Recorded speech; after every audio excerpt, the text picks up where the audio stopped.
como que a gente pode melhorar as relações das pessoas, dos professores com os alunos, dos alunos, dos pais com os filhos, das equipes de docentes, gestores e todos os funcionários da escola.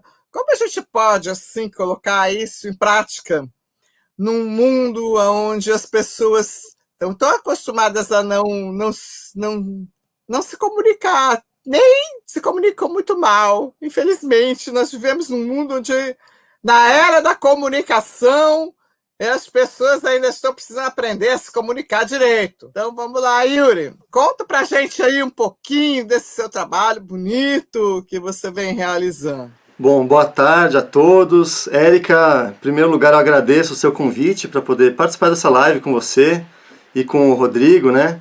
Esse tema tão importante para mim, para minha vida, que eu acho que é para muitas pessoas, né? E agradeço também o Rodrigo por ter aceitado o convite, né? Fui eu que dei a ideia de te chamar. Considero você uma pessoa, uma das referências que eu conheço nesse tema de como trazer a comunicação não violenta para o contexto escolar.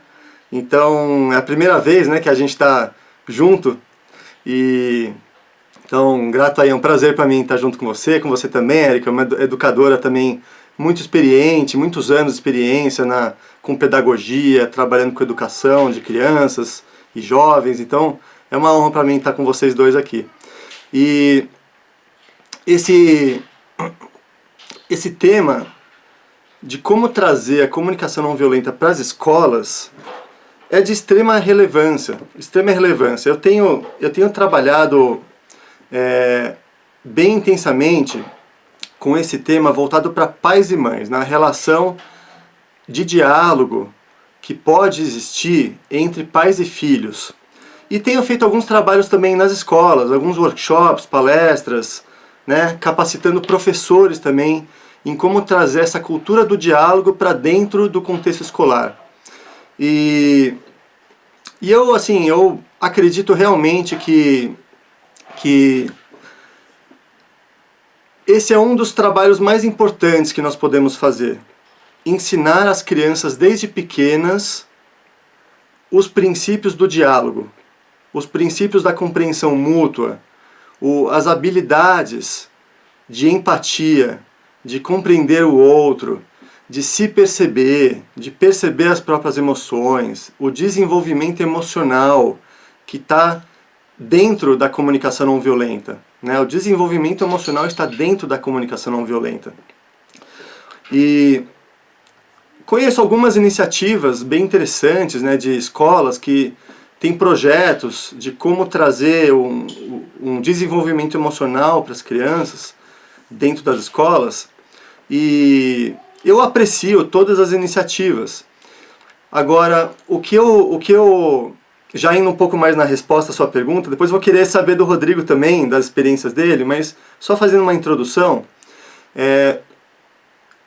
o que eu considero mais importante de como trazer isso para as escolas é capacitar os professores, para que os professores, os adultos que interagem com as crianças, não só os professores, mas todos os adultos que interagem com as crianças no dia a dia, tenham essa autoconsciência, tenham essa percepção, esse conhecimento de si mesmos, de como eles sentem, de como eles funcionam, de como é que eles têm as próprias dificuldades e que eles também desenvolvam essa habilidade de diálogo na própria vida, para que isso se reflita naturalmente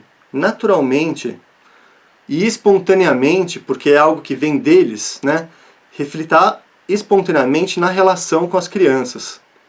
Essa postura de compreensão, de empatia, de flexibilidade, porque a virtude da flexibilidade também eu considero que está diretamente relacionada com tudo isso que a gente está falando. A gente ter compreensão com o jeito de ser do outro, das crianças, com as personalidades, as diferenças de personalidade que existem. A gente, enquanto adulto, não querer moldar as crianças que sejam de uma determinada maneira, de acordo com a nossa expectativa, sabe? Então essa flexibilidade com o ser humano, isso precisa ser trazido para a relação entre professores e alunos. Porque nós estamos precisando disso na nossa sociedade, na nossa humanidade. Nós estamos precisando disso. E isso começa pela formação das crianças. Então eu considero que esse trabalho dentro das escolas e dentro das famílias, que é um dos principais focos do meu trabalho também, e do trabalho de vocês dois também, é de extrema relevância se a gente quer realmente contribuir para uma sociedade mais humana. Uma sociedade mais humana. Esse trabalho começa na base, né? Então, eu poderia ficar muito tempo falando, mas eu quero dar a palavra para o Rodrigo também, que é uma pessoa muito experiente, e eu sei que está dando um curso, né? Daqui a pouco eu acho que você vai poder falar um pouco também, um curso de comunicação não violenta nas escolas. Então, eu quero muito te ouvir também, da sua experiência, então eu vou parar de falar um pouquinho e depois a gente vai interagindo, tá bom? Um abraço. Primeiro também queria agradecer a Érica pelo convite, professora. Eu acho que esse é um lugar de fala que é muito importante de ser respeitado, e pela minha primeira experiência, viu, Yuri, no processo aí de levar para as escolas a comunicação não violenta, faz muita diferença a gente ser professor, sabe? A gente está no dia a dia, né, no chão da sala de aula, interagindo com os estudantes, né, com as famílias, com a gestão da escola, e a gente usar esse lugar de fala bem utilizado. Eu acho que esse é o primeiro ponto aí, né, que eu poderia trazer. Então, eu queria agradecer a Érica, tá, pelo convite. A Érica vai ser também nossa aluna daqui a pouco, né, lá no curso, e é uma honra estar aqui e vai ser uma honra te receber, né, Érica, lá no curso também, para a gente poder compartilhar, né, e aprender juntos.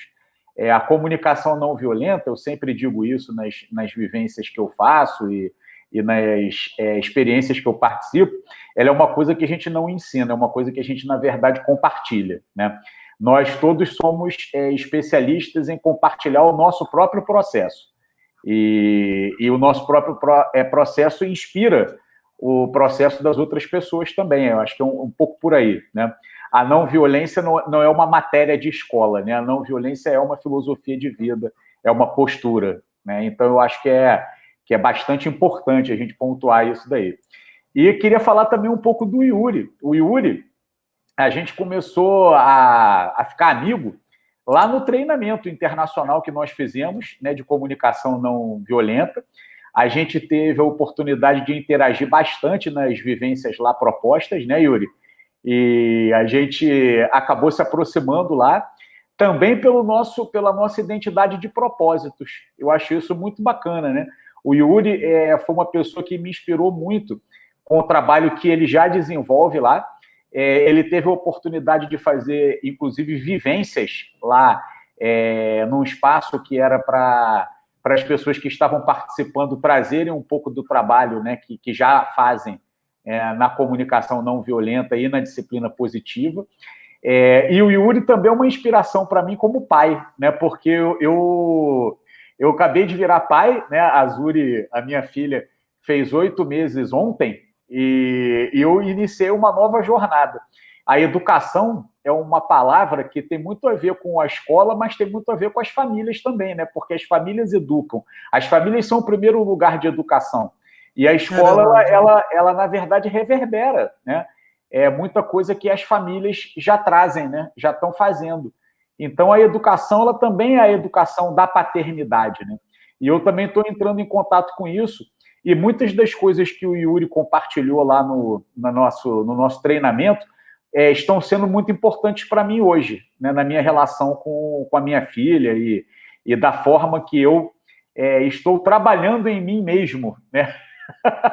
Para que eu possa estar disponível para ela, para que eu possa estar presente para ela, para que eu possa trazer a educação que eu gostaria de fato, né? Não a educação que a gente aprendeu com os nossos pais ou que a educação que a gente aprendeu nas escolas na nossa época, né? Mas uma educação que de fato faça sentido, né? para o mundo que a gente deseja construir.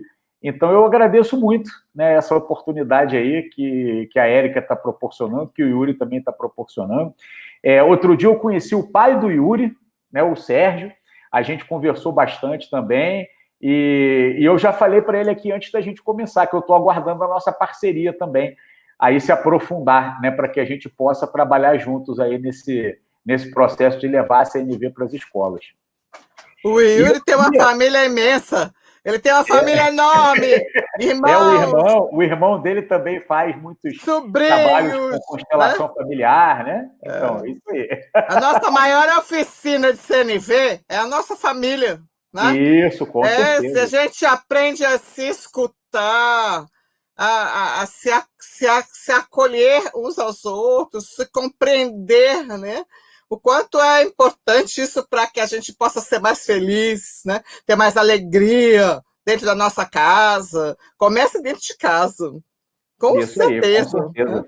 Com certeza.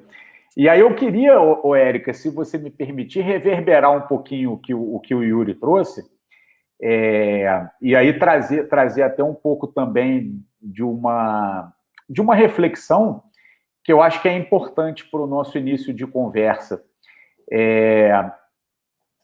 Eu quero trazer a escola, nesse momento aqui que a gente está começando a fazer a live, como um espaço onde acontecem muitas coisas positivas, acontecem muitos encontros, muita conexão, muitos aprendizados.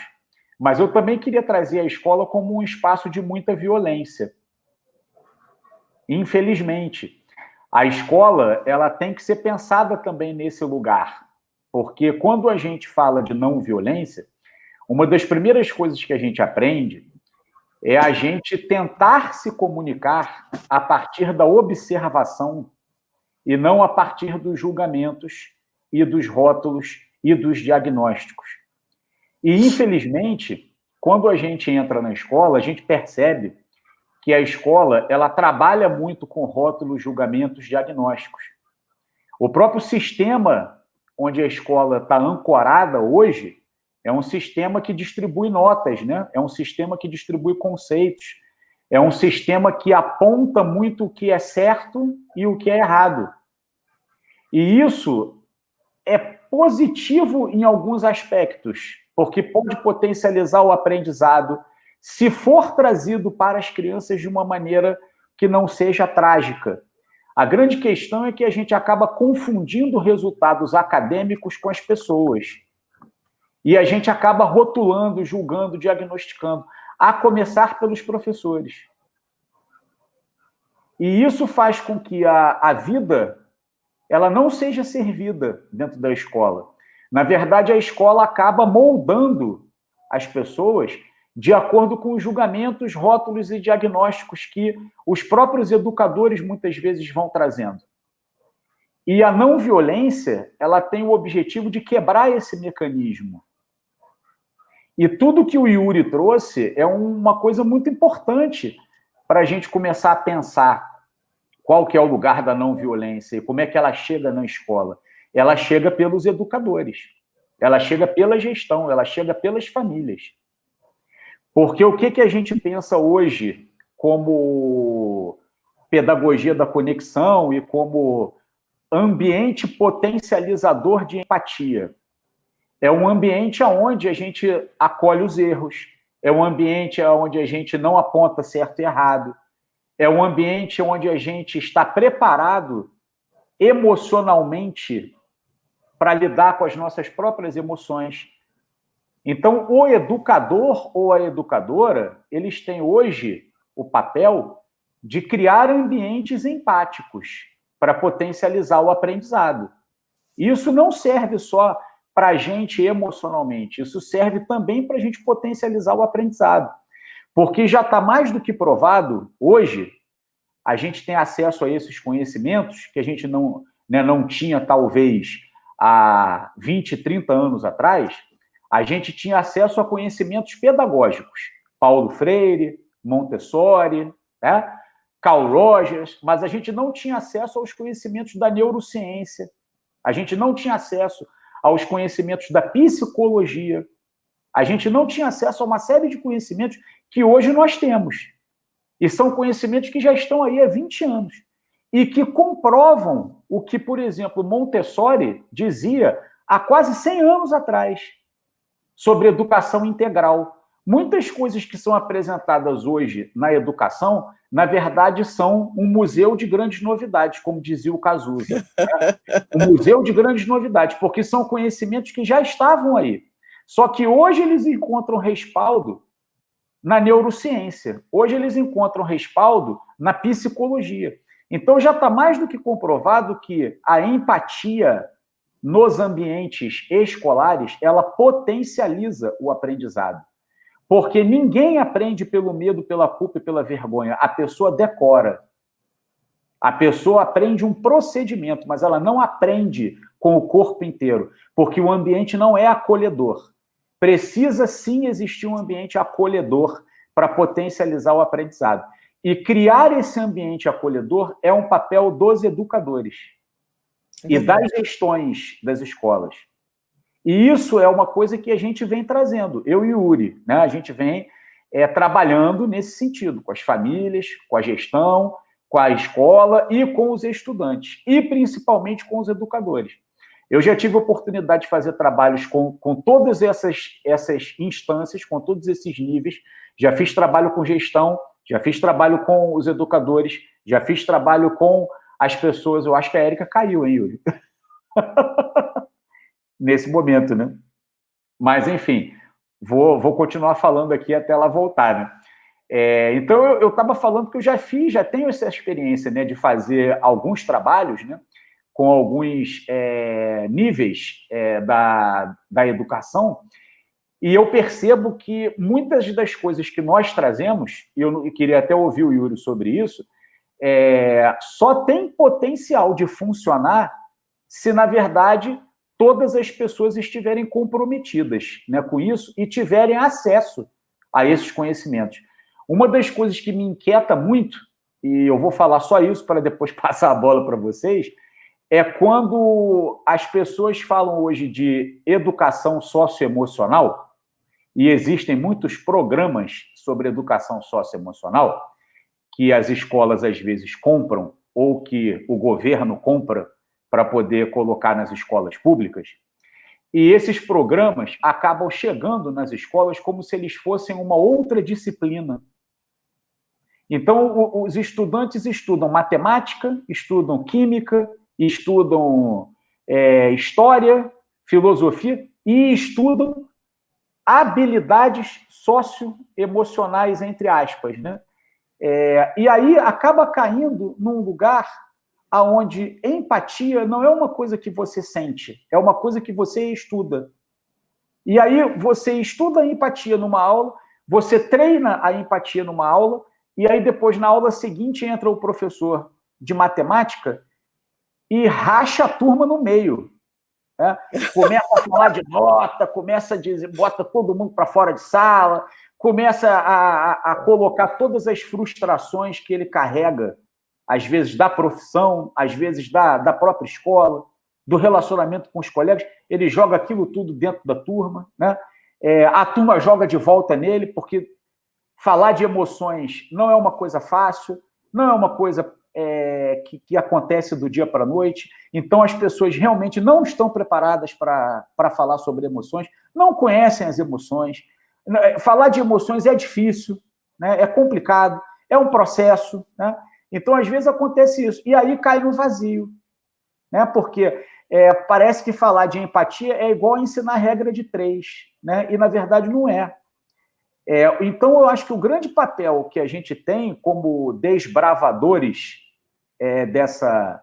Né? Porque eu me sinto um pouco como se eu estivesse assim, num matagal, sabe? E eu estou tô desbravando, sabe? A gente está abrindo uma picada aqui, abrindo outra picada ali, né? Esse é o momento, porque a comunicação não violenta está chegando no Brasil. E ela está chegando nas escolas. Então, nós estamos abrindo o caminho, né? E abrir o caminho é normalizar as falas sobre emoções, sobre sentimentos, sobre necessidades, sobre estratégias, inteligência emocional, saúde mental. O meu sonho é que falar que eu estou triste, ou que eu estou deprimido, ou que eu estou ansioso num ambiente escolar seja tão normal quanto eu falar de regra de 3, falar de nota, falar de prova, falar de vestibular, né? Que seja um espaço, o espaço da educação, que seja um espaço aonde as emoções possam ser acolhidas, olhadas, porque o aprendizado mais significativo que a gente tem hoje não é o conteúdo. O conteúdo está no Google. O aprendizado mais importante que nós temos hoje é o aprendizado que é trazido pelas emoções, pelos sentimentos, né? Pelas relações humanas que a gente constrói. Esse é o maior aprendizado. E se você for ver o mundo hoje, como disse o Yuri, a gente percebe que a gente está precisando muito disso, não? É verdade. Essa polarização que a gente está vivendo, essas coisas todas que estão acontecendo, né? Essa falta de entendimento. Eu estava lendo um estudo outro dia, da revista, se eu não me engano, Exame. 75% das demissões de grandes cargos em grandes empresas de negócios no mundo inteiro, 75% são demissões que têm a ver com relacionamento entre as pessoas, né? Ou com depressão, né? Com ansiedade, crises.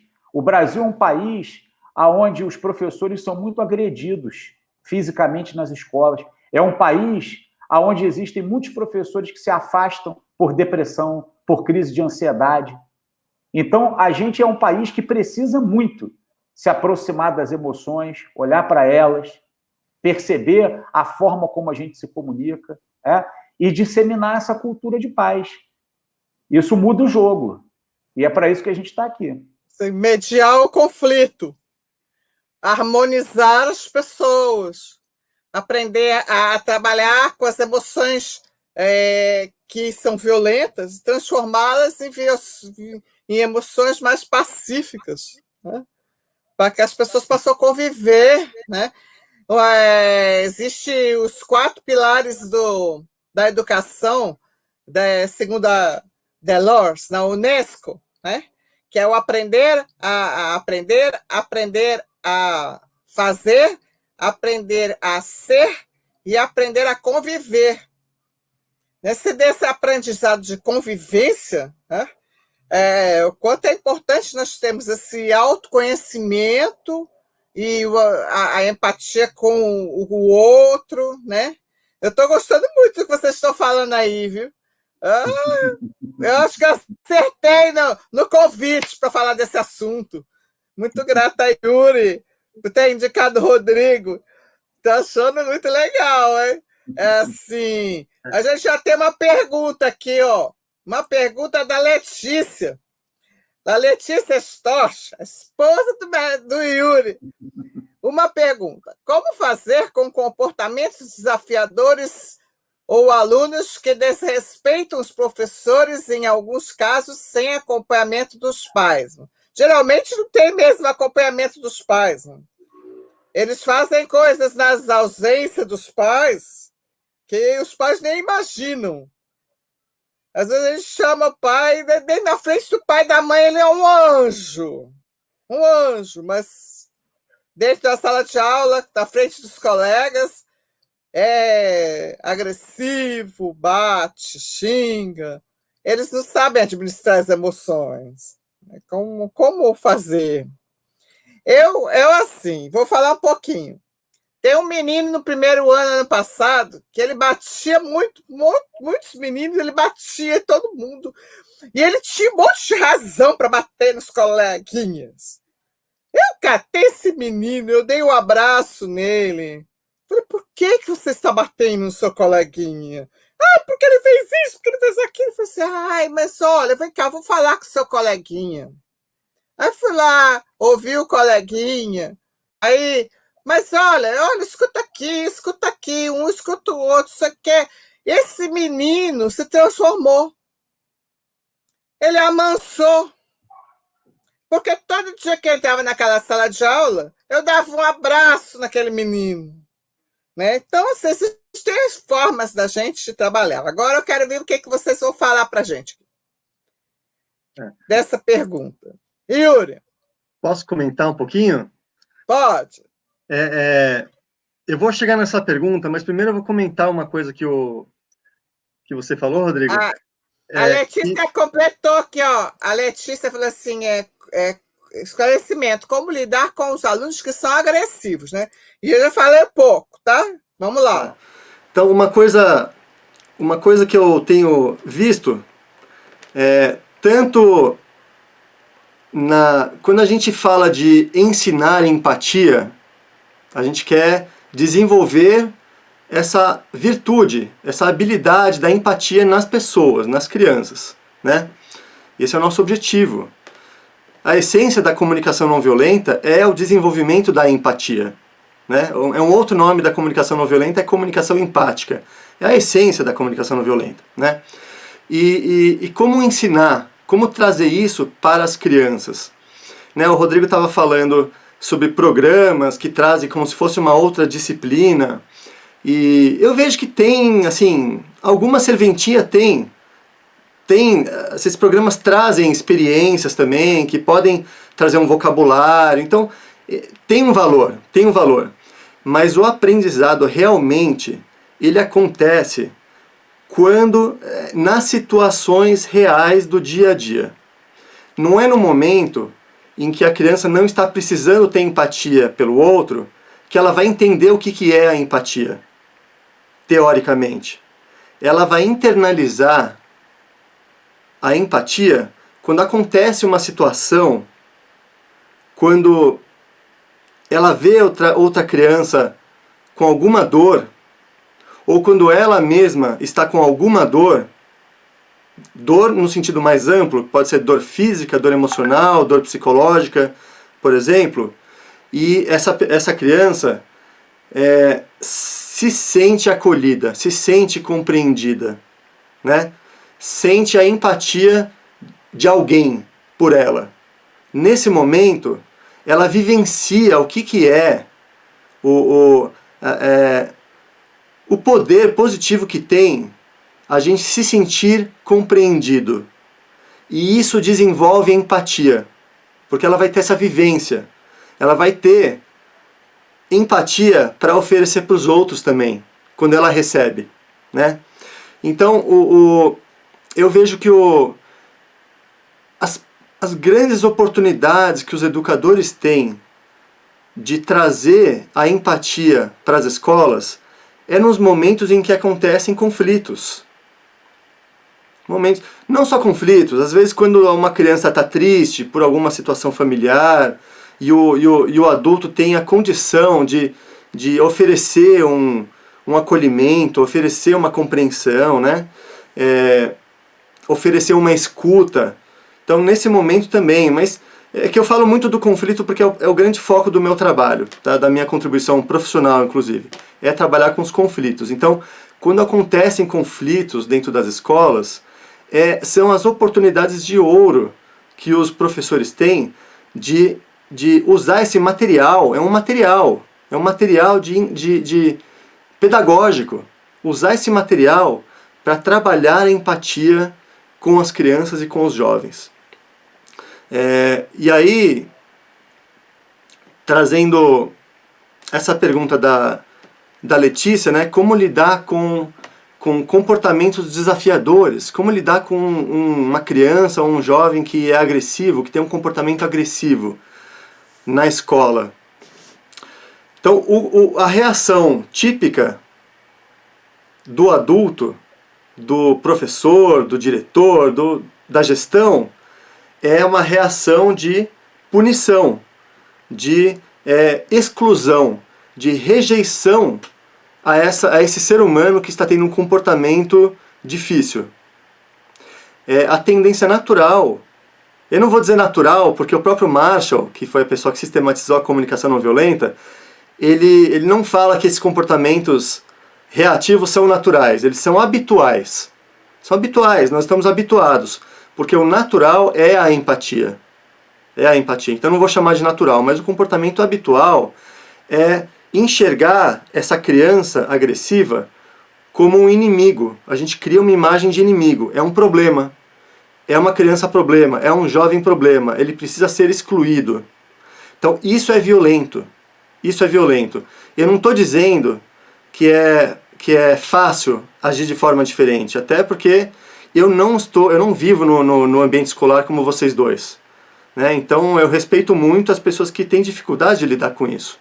Mas eu vou dar um exemplo da minha experiência como pai, que eu acho que serve muito também, nesses casos de crianças agressivas na escola.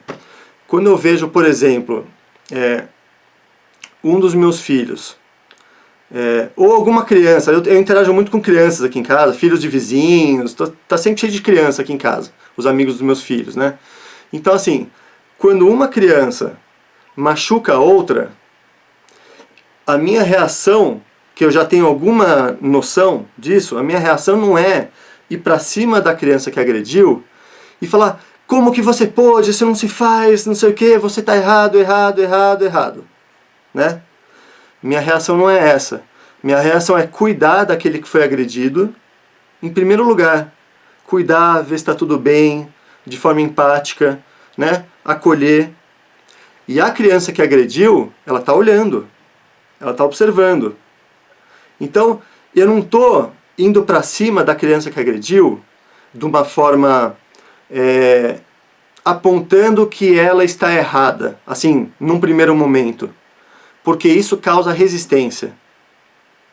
A criança, assim como qualquer ser humano, quando ela é criticada, a tendência natural é ela se defender. Ela não vai empatizar. Ela não vai, nesse momento, desenvolver, manifestar uma solidariedade à dor que ela causou, porque ela tem que se defender, ela está sendo atacada por aquele adulto que está criticando ela pelo que ela fez. A criança se vitimiza. Então isso não cria conexão. Agora, quando a gente cuida, direciona o nosso olhar para cuidar daquele que foi agredido, enquanto aquele que agrediu está observando, ele se sensibiliza. Ele não está sendo ameaçado. Né? E aí, num segundo momento, e isso pode ser feito com alguns recursos da justiça restaurativa, que aí, Rodrigo, eu acho que você tem até muito mais propriedade que eu para falar algumas coisas disso, para promover um espaço de diálogo, para compreender também aquele que agrediu. Porque alguma necessidade ele teve. Ele também tem os seus problemas, tem as suas dificuldades, as suas carências, né? Então, se a gente consegue criar um espaço de diálogo, é possível acolher aquele que agrediu, aquele que foi agredido, e promover um espaço onde eles possam se olhar, onde aquele que foi o agressor possa desenvolver também a sua sensibilidade, perceber as consequências dos seus atos, desenvolver uma autorresponsabilização, sabe? E isso são todas virtudes que são muito importantes, como o Rodrigo falou. O professor hoje em dia ele está tendo que ressignificar o seu papel enquanto professor. O professor cada vez menos é aquele que transmite conhecimento, porque tem muita coisa disponível hoje em dia no YouTube, né? Então o professor hoje em dia não tem mais que ser tanto aquele cara que conhece e que transmite o conhecimento. Ele é o facilitador do aprendizado. Ele facilita o contato com o conhecimento que já existe e, principalmente, ele facilita esses espaços de diálogo para que ocorra o aprendizado dessas habilidades emocionais, né? Então, essa contribuição, mas quero ouvir também vocês. Te agradeço muito aí, Yuri, pelas suas contribuições. Eu honro muito a sua fala. Eu acho que a sua fala ela é muito assertiva em todos os aspectos, né? E agradeço muito que eu aprendi com você agora, né? Essa coisa da criança, né? E tal, achei muito bacana essa abordagem e vou experimentar oportunamente, né? Quando a pandemia permitir, né? Agora, eu queria cuidar um pouquinho, Érica, de algumas outras perguntas que apareceram aqui também. Você está vendo, E a partir delas, eu vou tentar construir aqui uma linha. Então, fala qual é, porque eu estou colocando aqui no vídeo. Isso, tem isso, essa, tá. Essa, como ensinar a transformar emoções negativas em positivas. Isso, aí tem uma colocação do Jardel Cabral sobre justiça restaurativa, também uma outra colocação sobre a transversalidade da empatia, né, e da comunicação não violenta e do socioemocional de uma maneira geral. Tem o Mateus, né, que fala da empatia quando ela existe num espaço, mas não existe em outro, né, no caso das famílias, né, e trazer o autoconhecimento do João Rafael Duarte aqui, né, também, trazer o autoconhecimento do contexto escolar, né. Então, eu vou tentar trazer essa pergunta pouco... é da Razel, ela está usando o contato do João Rafael, mas é a Razel que fez essa pergunta. Tá? Legal. Então, eu vou tentar falar aqui um pouco de todas essas ideias que apareceram, né? Mas eu vou partir de onde o Yuri partiu, tá? E na comunicação não violenta é muito importante a gente começar pelas definições e pelas premissas e prestar muita atenção nas palavras, né? Então, eu queria começar falando sobre violência, para que fique claro, né, o que é que a comunicação não violenta entende como violência, né? A violência, ela obviamente pode ser pensada pelas pessoas como tiro, bomba, morte, facada, são coisas mais explícitas, e que o Marshall chamava de violências rudimentares, né, violências cruas, né? Mas que ele dizia que existiam violências que eram até muito piores que essas, que são as violências psicológicas, as violências do discurso, as violências simbólicas, né? Que afetam muito as pessoas também, né? Como as violências cruas, né? As violências físicas. E essas violências que ele dizia aparecem muito quando num diálogo, ou num debate, ou numa conversa, ou numa relação, eu decido, em algum momento, submeter o outro pelo medo, pela culpa e pela vergonha. Ou eu decido me submeter ao outro pelo medo, pela culpa e pela vergonha. Então, quando medo, culpa e vergonha, como o Yuri muito bem trouxe, a lógica da punição, que é uma lógica que, infelizmente, as escolas seguem muito, né? É o pensamento de que, se eu punir a pessoa vai se sentir culpada, ela vai aprender com aquilo, e na próxima oportunidade ela vai se comportar de uma maneira diferente. E por isso é importante eu fazer com que essa pessoa me obedeça. É a lógica da obediência, é a lógica da punição. E hoje, por todos os estudos que a comunicação não violenta traz, e também neurociência e também psicologia, a gente percebe que isso não traz aprendizado. Na verdade, o aprendizado, ele é potencializado quando você utiliza uma outra lógica, que é a lógica da cooperação.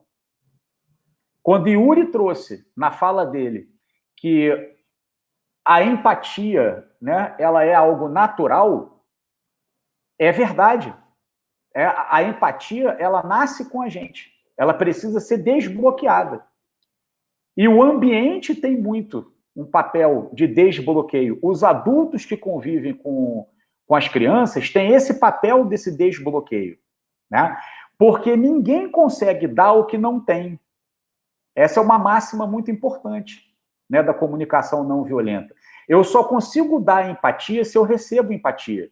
Eu só consigo escutar alguém se eu recebo uma escuta antes. Né? Eu só consigo apoiar alguém se eu me sentir apoiado. Então, por isso que todo o processo começa com os adultos. A partir da postura dos adultos, e aí não tem como, né, como a gente deixar isso aí de lado. Né? As crianças não aprendem pelo que a gente fala, elas aprendem pelo que elas observam. Né? Então, o Yuri trouxe uma fala muito importante, que é a fala de que não adianta ensinar a empatia como se ela fosse uma disciplina, uma matéria, apesar de ter sim valor, né, pelo vocabulário, como o Yuri trouxe, e eu concordo muito com ele também nesse aspecto, mas não dá para você simplesmente ensinar a empatia sem você viver a empatia. Né? Então, eu acho que esse é um ponto muito importante. A outra questão que eu queria trazer é que a violência não é sinônimo de conflito nem de agressividade. A palavra agressividade, ela tem uma origem grega que significa ir em direção de. A agressividade é uma pulsão de vida. Ela permite que a gente sobreviva. Mas a agressividade, quando ela não encontra uma forma de extravasar, ela vira raiva. E a raiva, ela tem um potencial de se transformar num comportamento violento. Então, a gente, quando vai falar dos alunos, né, e quando vai lidar, né, com isso, a gente tem que ter em mente, e isso é muito importante, né, que a gente não administra emoções, a gente não tem como administrar, controlar. Emoções são coisas que a gente sente no nosso corpo. As emoções vêm dentro, na boca do estômago, é nas costas, é no coração apertado. As emoções, elas chegam até a gente. O que a gente faz como educadores é orientar, é ensinar a expressar de uma maneira que essas emoções possam vir para o mundo, elas possam ser colocadas nos espaços sem que elas se tornem violentas, sem que elas submetam as outras pessoas do espaço pelo medo, pela culpa e pela vergonha. Então, eu posso sim expressar a minha agressividade, a minha raiva, sem que isso seja uma violência contra outra pessoa, né, que está comigo. Tá? E, no caso dos educadores, eu acho que o nosso grande desafio é fazer com que a lógica da cooperação ela seja atrativa para os estudantes, né, para as crianças, para os jovens. Eu acho que tem algumas coisas aí que a gente precisa pensar novamente em relação à escola. Né? Quando eu convido o outro a contribuir comigo, eu falo em primeira pessoa. Eu não utilizo rótulos e julgamentos. Eu falo sobre do que eu quero cuidar, o que é importante para mim. Os educadores são guardiões dos ambientes. Né? Então, é preciso, sim, cuidar dos ambientes, da integridade física das pessoas. Mas quando eu trago isso como sendo uma coisa importante para mim, para o espaço onde nós estamos, sem fazer com que o outro se sinta culpado, sem fazer com que o outro se veja num rótulo, né, num julgamento, esse eu acho que é um dos desafios mais importantes, que eu convido o outro a cooperar comigo e não a me obedecer.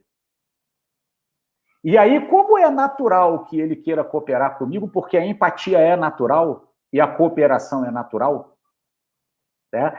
A chance da gente se entender e da gente estabelecer uma conexão, ela é muito maior.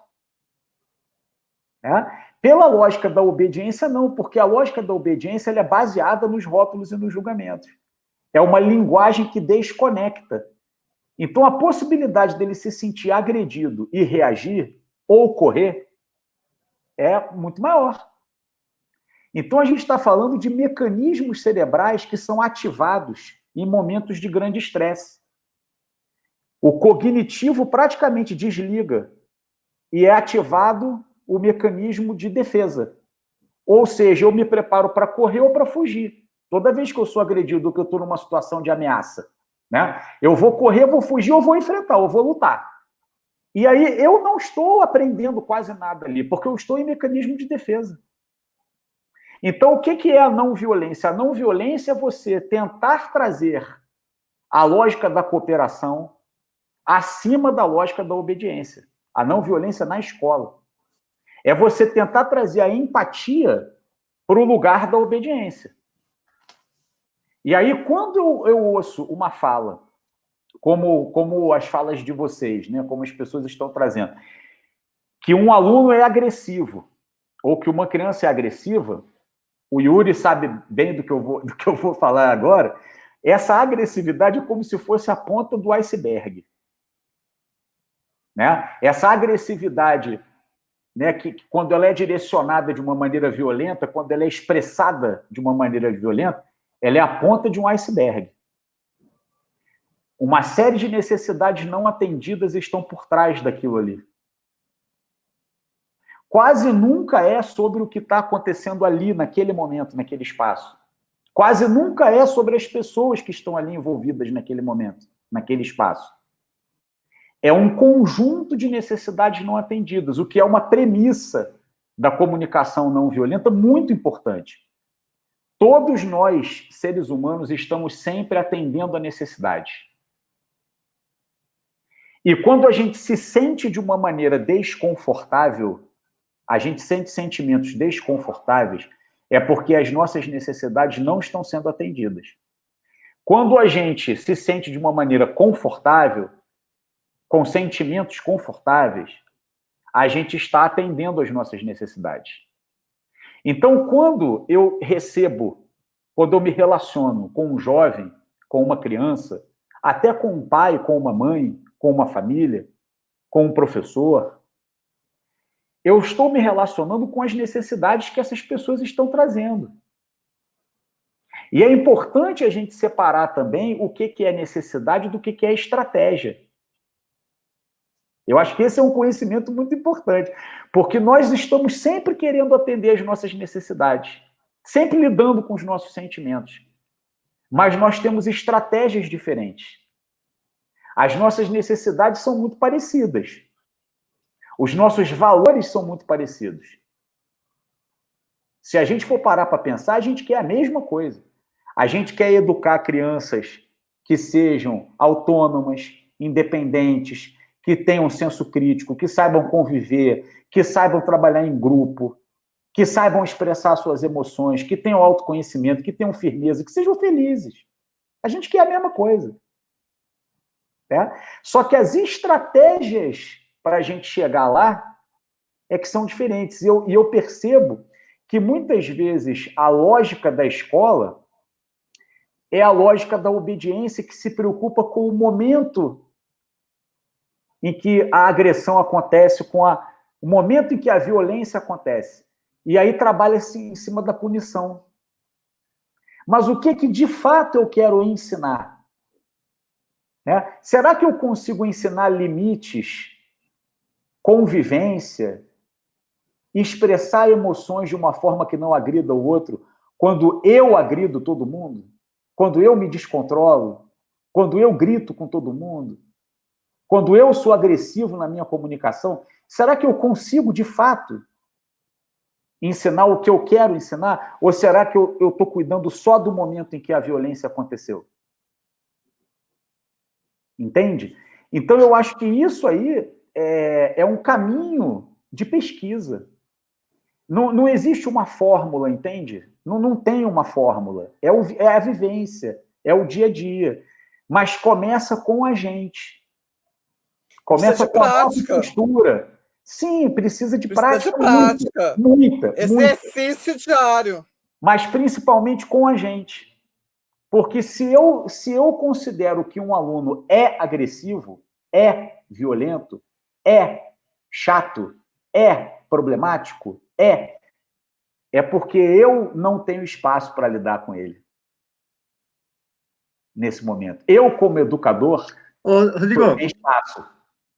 E aí eu preciso olhar para mim e perguntar assim, se eu estou julgando, rotulando, diagnosticando essa criança, esse jovem, é porque o comportamento dele para atender necessidades, estratégias que ele está utilizando para atender as necessidades dele, desatendem as minhas, não atendem as minhas.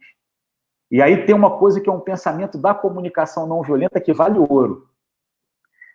No avião, quando as máscaras caem, né, quando despressuriza a cabine, você coloca primeiro em você e depois você ajuda uma outra pessoa. Então, primeiro você olha para as tuas emoções, para as tuas necessidades, e você faz uma pergunta básica. Por que não está sendo atendido aqui? Por que esse comportamento está está me fazendo ficar com raiva? Por que esse comportamento foi um gatilho para a minha raiva? Que limite meu foi ultrapassado? E por que ele foi ultrapassado? Aí eu cuido disso dentro de mim.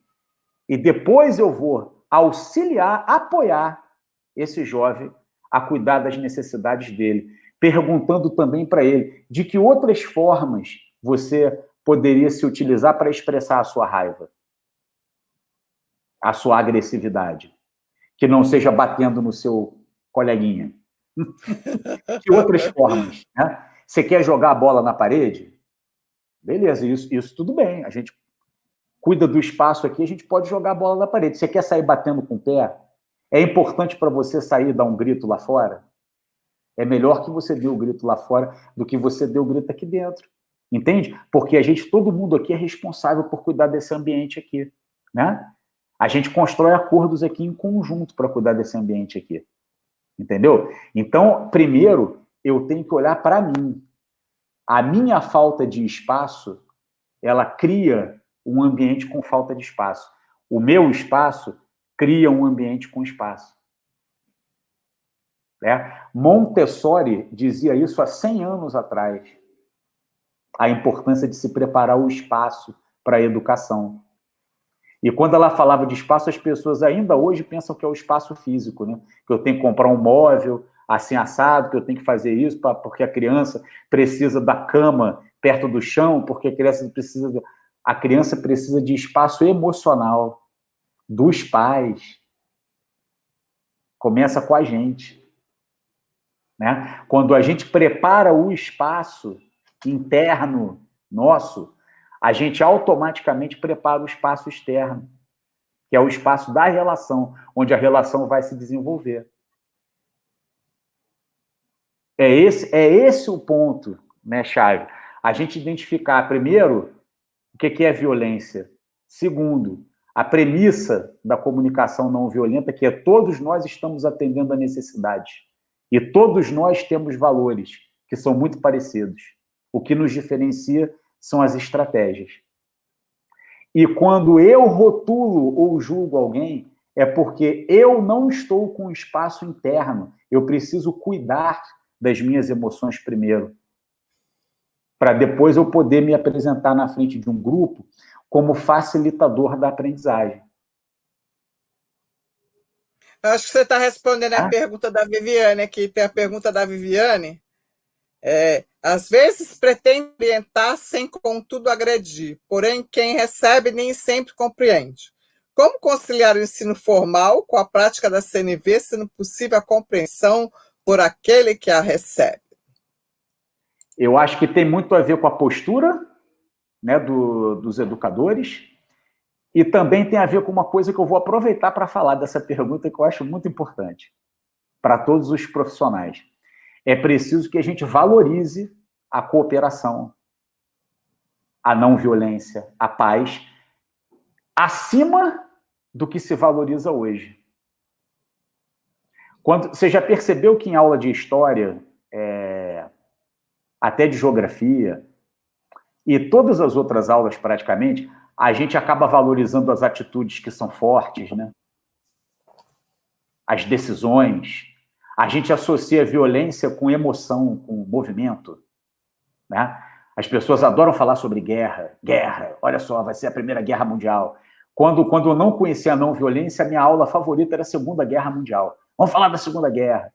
Tiro e bomba, né? Todo mundo morrendo, todo mundo matando. É isso aí, esse é o momento decisivo, né? Então, quando a gente for parar para pensar, a gente só chegou aqui como espécie porque a gente aprendeu a contribuir, a colaborar, a ser empático, a ouvir o outro, né? Isso trouxe para a humanidade muitas vitórias muito mais importantes do que as vitórias conquistadas na guerra. Então, eu vou dar um exemplo prático, né, de como é que a gente traz as coisas. Óbvio que nem sempre a gente é compreendido, óbvio que a gente pode checar com o outro como é que a mensagem chegou até ele, né? E a gente vai praticando, vai treinando, vai trazendo as pessoas para próximo, vai falando com os pais, vai falando com a gestão, né? Vai com aquele trabalho de formiguinha. Uma pessoa modificando a postura vai modificar a postura de todo mundo que se relaciona com ela. Então, é uma coisa que quando eu me cuido, eu cuido do sistema, de uma maneira geral. Mas eu posso trazer um exemplo muito prático aqui de sala de aula, né? Eu fui convidado para dar uma aula, outro dia, o Yuri vai gostar dessa. Eu fui convidado para dar uma aula sobre Israel e Palestina, viu, Yuri? E sobre os conflitos entre Israel e Palestina. A aula era essa, o título, Conflitos entre Israelenses e Palestinos. Aí, o que eu pensei, né? Eu já dei essa aula muitas vezes. E eu seguia exatamente o título, né? Eu falava dos conflitos. Então, eu falava lá, Guerra dos 6 Dias, Guerra de não sei o quê, Guerra do Yom Kippur, e Israel, e Palestina, e pá. Aí me deu um estalo. Falei assim, rapaz, eu vou falar da paz. Não vou falar dos conflitos, não. Eu vou falar dos acordos de paz. E como é que eles foram construídos. E como é que a mediação de conflitos, feita inclusive pelo Marshall Rosenberg, né, porque o Marshall era judeu, trabalhava, né, lá em Israel, né, e na Palestina junto com esses grupos, fazendo mediação de conflitos entre eles, né, e como é que eram as técnicas que ele utilizava para mediar os conflitos, e como é que ele conseguiu chegar a acordos muito importantes. Eu terminei essa aula falando sobre técnicas de mediação de conflitos e ensinando a turma como é que se mediava conflito. E eles amaram. E teve um aluno que chegou para mim, inclusive, e falou assim, pô, professor Bueno, eu vou dizer uma coisa para você, eu estava de saco cheio de falar de guerra, viu? De bomba, de tiro, de arma, de avião, de bomba caindo, de gente morrendo. Nossa, eu estava de saco cheio de falar sobre isso. Foi muito mais interessante falar sobre mediação de conflitos. Inclusive, eu vou usar isso na minha casa hoje. Com os meus irmãos, que eu preciso mediar um conflito entre eles. Ganhei o dia. Eu falei, gente, é isso. A gente precisa trazer o discurso da paz, a valorização do discurso da paz, acima da valorização do discurso da violência. Porque a violência é valorizada todos os dias na nossa casa. Quando a gente se liga à televisão, você vê o Datena, você vê essas pessoas que falam de violência. A violência está lá todo dia. A violência é glamourizada todo dia. Né? Todo mundo glamoriza a violência. A gente precisa glamorizar a paz. Como educadores, a gente tem que glamorizar a paz, a contribuição. E a nossa postura, né? E a forma como a gente leva a nossa missão de educar, ela é decisiva para que a gente possa chegar nesse resultado, que é um resultado bem diferente do resultado que a gente vem colhendo ultimamente na educação. É isso.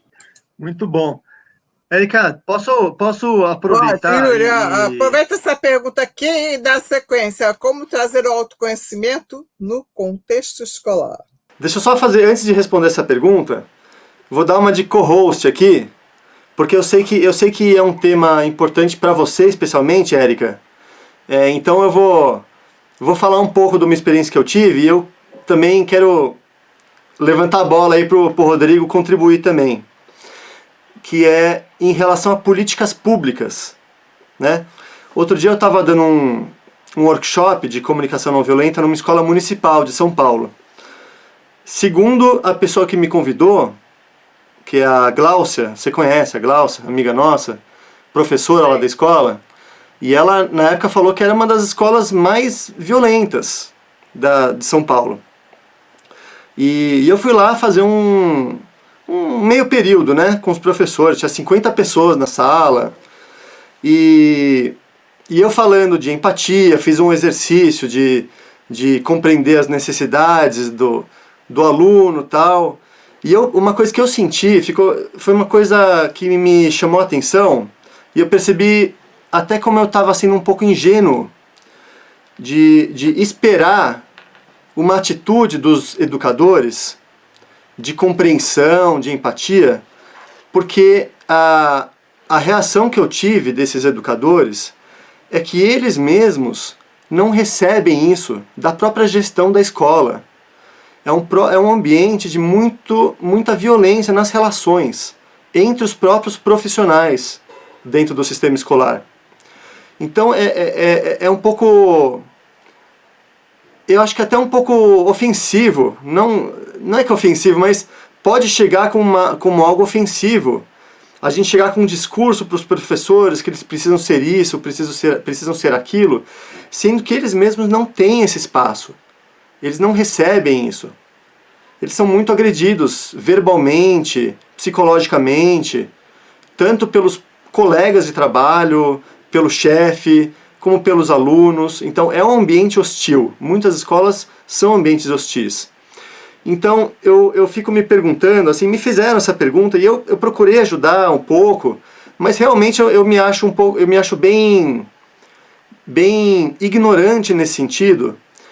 E por isso eu acho que é uma boa oportunidade de pedir a contribuição aqui do Rodrigo, que é assim, como que podem ser as políticas públicas e o trabalho começar de cima para baixo, né, na gestão das escolas, no próprio modelo de educação, porque uma coisa que eu vejo é assim, existe a esfera de influência de cada pessoa. O professor ele tem uma esfera de influência, como você bem colocou, ele consegue, se ele desenvolver isso, ele consegue criar um espaço, a partir do espaço interno dele, isso se reflete no espaço que ele cria, né?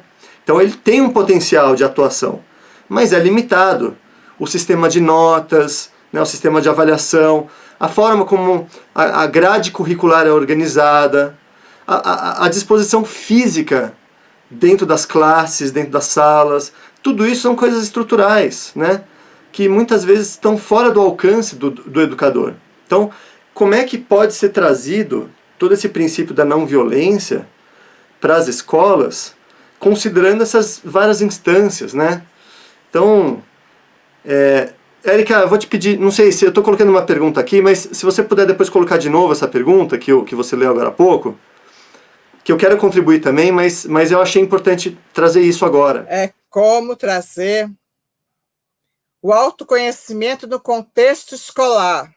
Aí tem alguns comentários aqui que eu quero trazer também, dos participantes, né?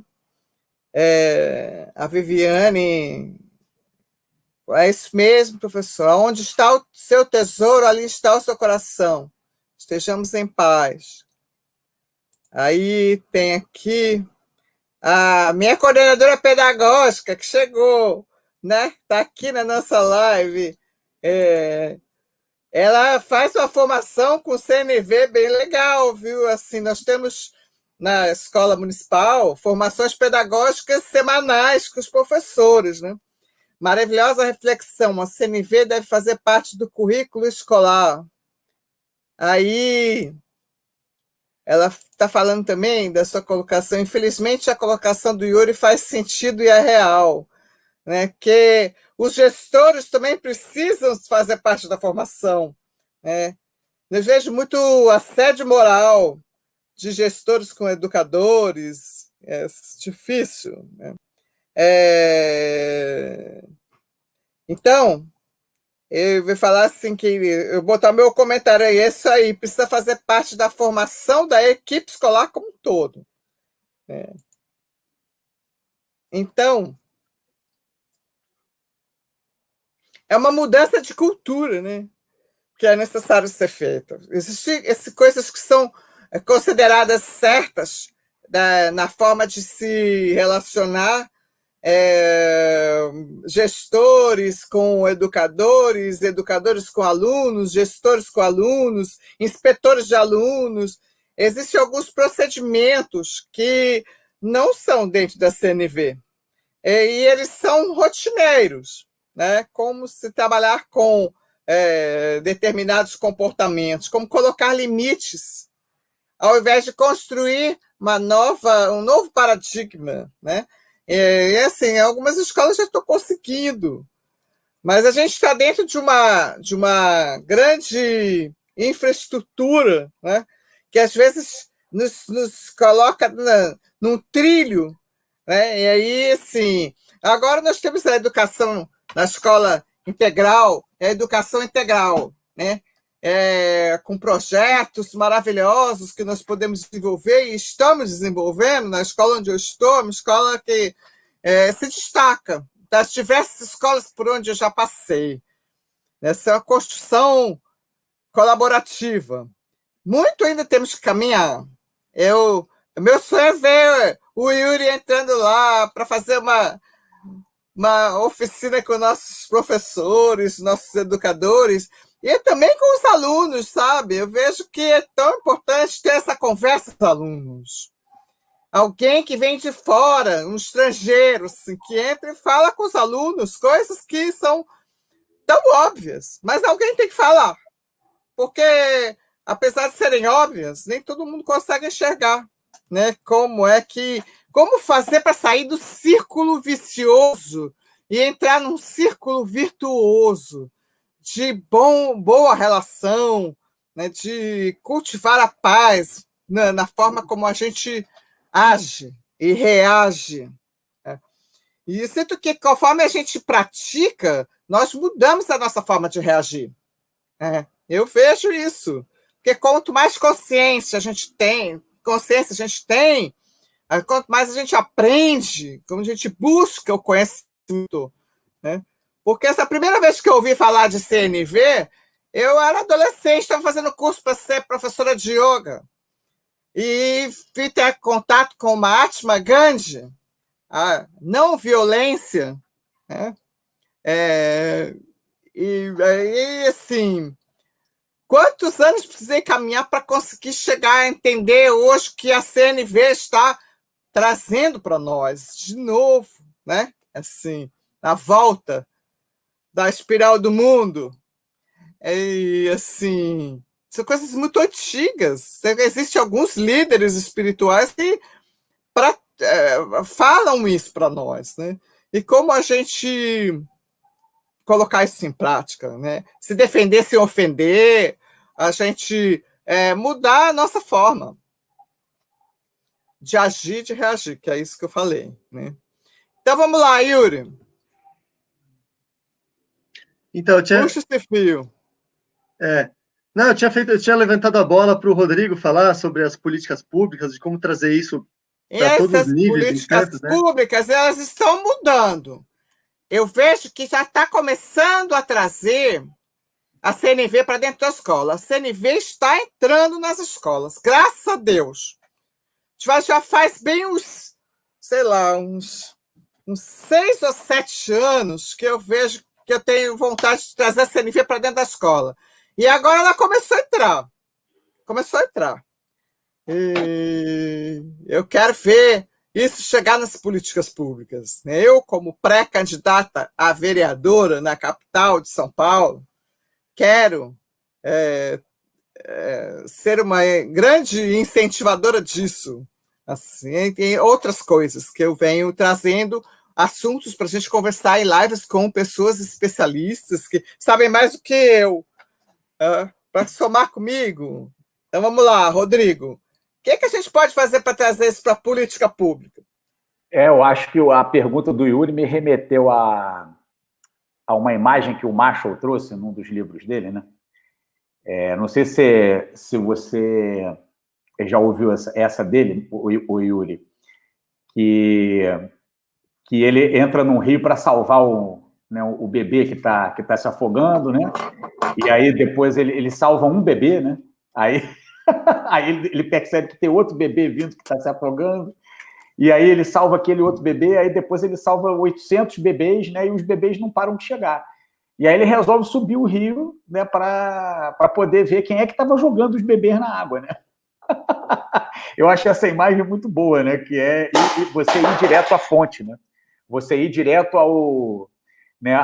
vamos dizer assim, a quem decide, né? A quem pratica lá o que molda o sistema, né? Vamos dizer assim, né? E acho que o caminho, Yuri, são esses dois mesmo que a gente já está pontuando aqui, né?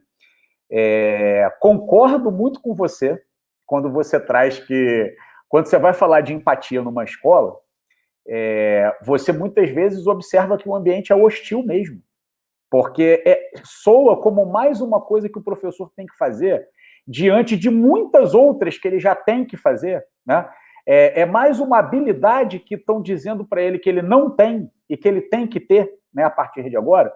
Então, isso é ofensivo mesmo, porque o ambiente já é ofensivo, A escola já é violenta, as relações já são violentas, as relações com os estudantes já são violentas. Aí você diz que, ó, a pessoa que tem que empatizar aqui é você, amigo.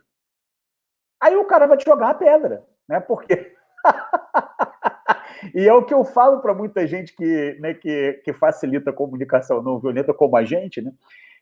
Que uma coisa é você fazer um workshop, né? Com a galera que já está afim de ir, né?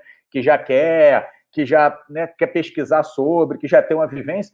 A outra coisa cara, é você fazer num ambiente que as pessoas não querem, né? Que as pessoas não estão preparadas, que as pessoas não compram essa ideia de primeira, né? Então, eu acho que tem esse trabalho de formiguinha que a gente está fazendo, que eu acho que ele pode funcionar muito, pelo menos na minha experiência, quando você não traz isso como um conhecimento ou uma outra coisa que tem que ser desenvolvida, né? Você traz isso como uma ferramenta de autocuidado, né? De autoconhecimento, de conhecimento das emoções. E aí você joga nesse canal da inteligência emocional, né?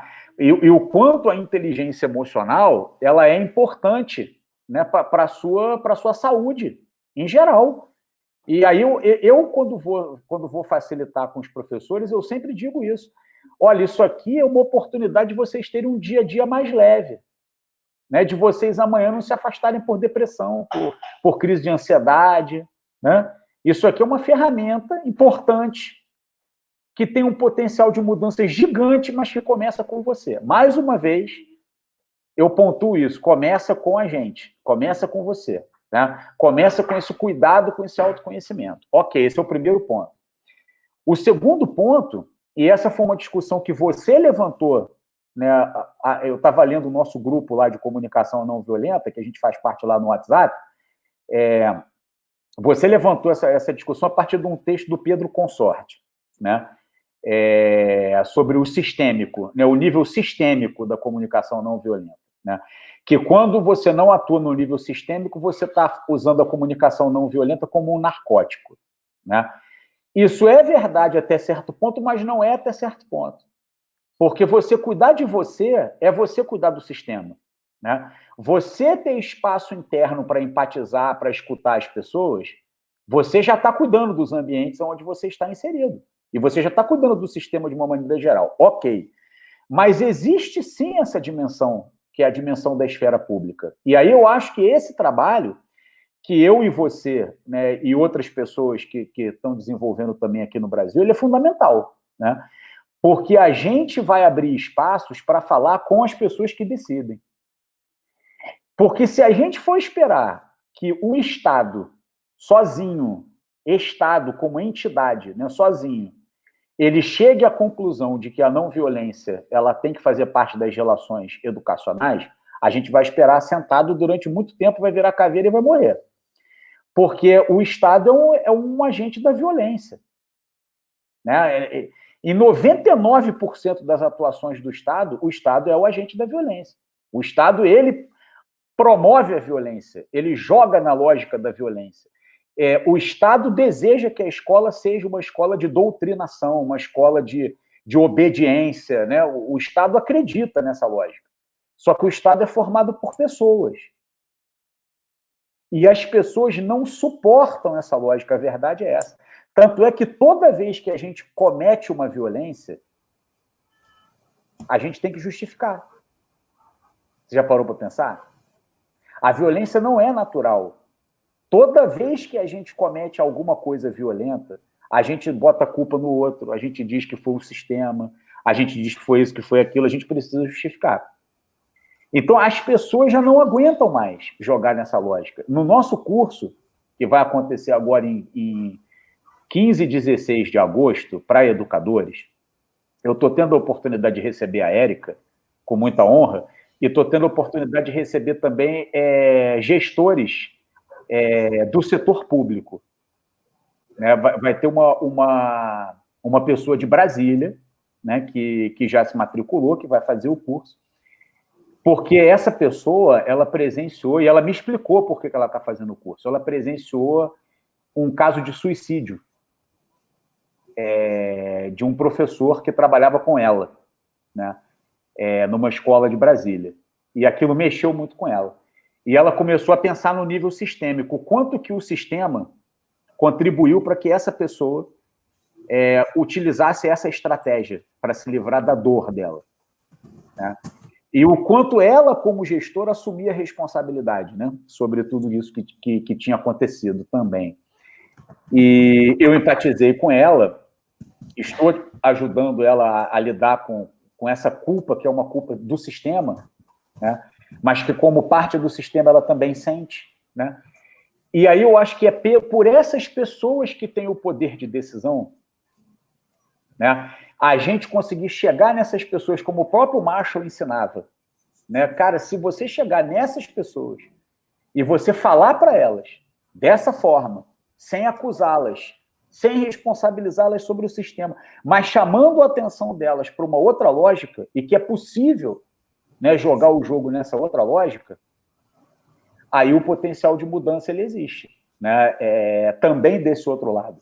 Então, eu acredito nos dois tipos de trabalho, né? E acredito que a gente, como facilitador de comunicação não violenta, a gente tem que perceber, primeiro, qual que é o nosso limite pessoal de atuação, porque, às vezes, não é possível para a gente atuar no sistema, por uma impossibilidade energética mesmo, às vezes a gente não tem energia, ou por uma impossibilidade de contexto, que às vezes a gente não tem um contexto que propicia a gente a fazer isso, então a gente vai atuar no trabalho da formiguinha, mas sempre atentos, né, com essas oportunidades que aparecem, né? Então eu não recuso, né, participar de live, participar de conversa, participar de encontros e tal, porque eu acho que esse é o meu papel, né? O trabalho de formiguinha. De mudança na educação, né? Então eu tenho que aproveitar as chances. Aí vai que, né, amanhã ou depois eu tenho oportunidade, ou alguém, né, das redes que eu participo e que facilita a comunicação não violenta também, tem a oportunidade de falar com alguém que realmente decide, né? E consiga sensibilizar essa pessoa para, né, para que, né, vai que a Érica seja, por exemplo, eleita, né, vereadora, e a gente já tem esse papo, já tem essa, né, essa entrada, essa oportunidade, né, e ela promova esse tipo de trabalho, né? Então, independentemente da bandeira política da ideologia que está por trás, porque tudo isso é estratégia, né, para atender necessidades, né? Tudo isso são formas, né, que a gente utiliza para atender necessidades, vai que, né? Entende? Então, isso, pô, e aí seria muito bacana, né? Porque a gente teria aí uma oportunidade, né, para poder fazer a diferença num nível sistêmico, né, que é muito interessante, né? Agora, também não adianta eu colocar um monte de gente na escola para falar de comunicação não violenta, que na hora que algum professor trouxer algum comportamento desafiador, e vai trazer, né? Um professor que vai levantar o dedo e vai dizer, olha, eu não acredito em nada disso aí não funciona e tal, papá. Se essa pessoa que está facilitando a comunicação não violenta, ela não tiver espaço para acolher a dor desse professor, e talvez o fato de que ele não vai comprar a ideia, e está tudo Porque bem. não é fácil, não. Não é Não fácil. é fácil. Mas se essa pessoa não tem esse preparo, também não adianta nada, né? Então, por isso que eu volto sempre para a mesma tecla. Começa com a gente, né? Tem uma A fala gente se aqui, modificar já é um poder tremendo. A professora Mariana, a pedagoga Waldorf da Escola de Camanducaia, falou o seguinte aqui, ó. Tudo depende da postura individual de cada professor, de cada educador. É necessário que comece por alguém dentro da escola, apesar de algum cenário hostil que exista. Gostei da fala dela, né? Aí a Mariana deu um parabéns aqui, falou assim, parabéns pelas reflexões, é incrível como se aplicam a tantas áreas, né? Porque a arte do relacionamento humano está em todos os lugares, né? Nós estamos falando hoje da CNV na educação, mas a CNV tem que estar dentro de casa, tem que estar em qualquer lugar onde existem pessoas trabalhando juntas, convivendo juntas, né? E que mais que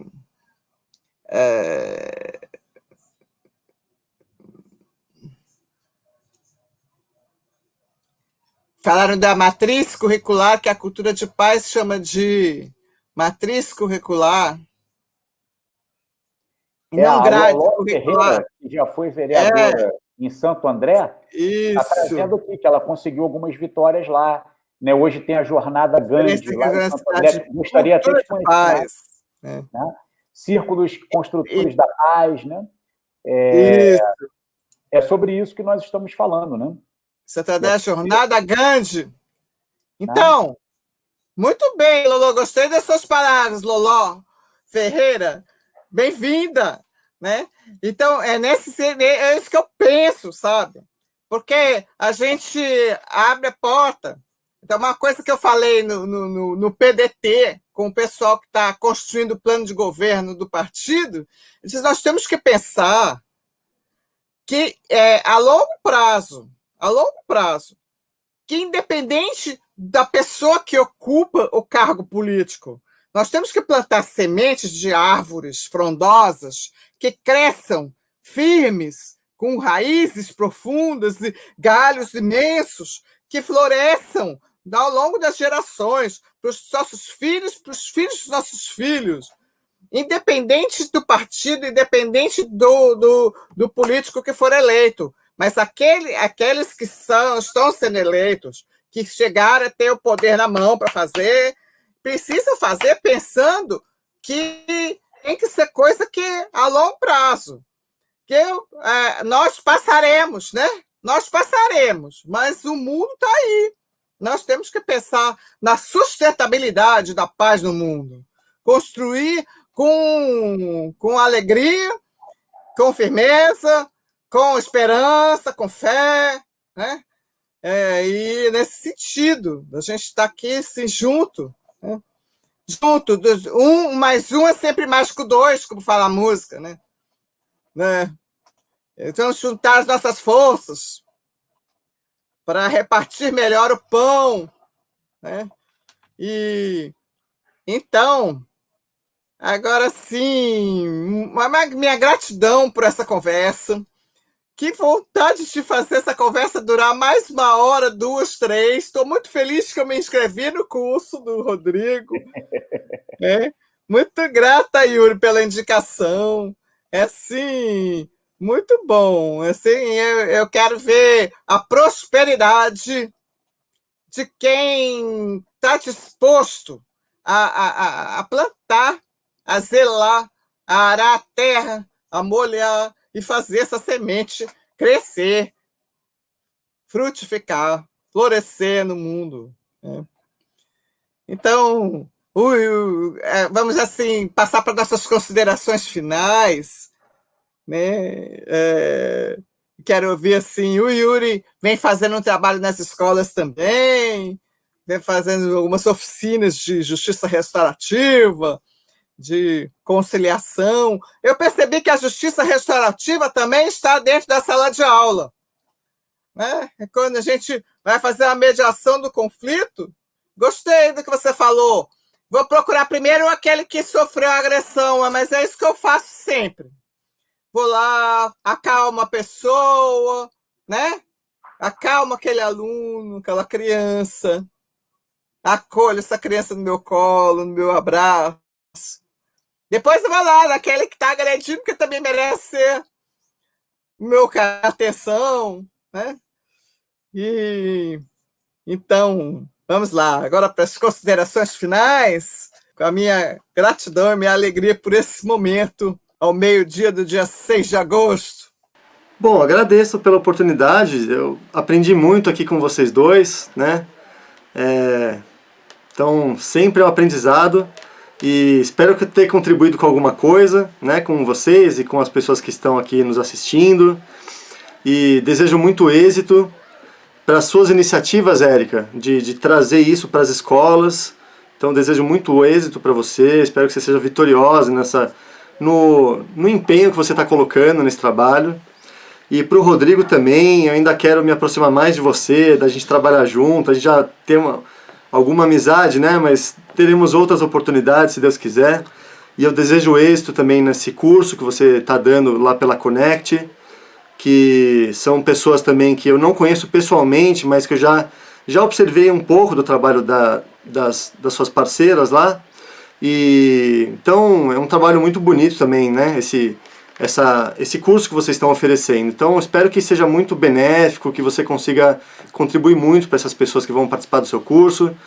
Quem está assistindo aqui, eu reforço o convite, o incentivo para que conheça esse trabalho que o Rodrigo está desenvolvendo junto com a Connect, né? Esse curso de comunicação não violenta nas escolas. Então, fica aqui meu abraço e fiquem com Deus. Tem um porteiro do prédio da minha mãe que sempre que eu chego lá, eu falo, fala Samu, que ele, só alegria. Ele fala assim, só alegria. Então, assim, só alegria aqui, tá? Por estar aqui com vocês. Espero que vocês tenham uma boa sequência aí. Tudo de bom.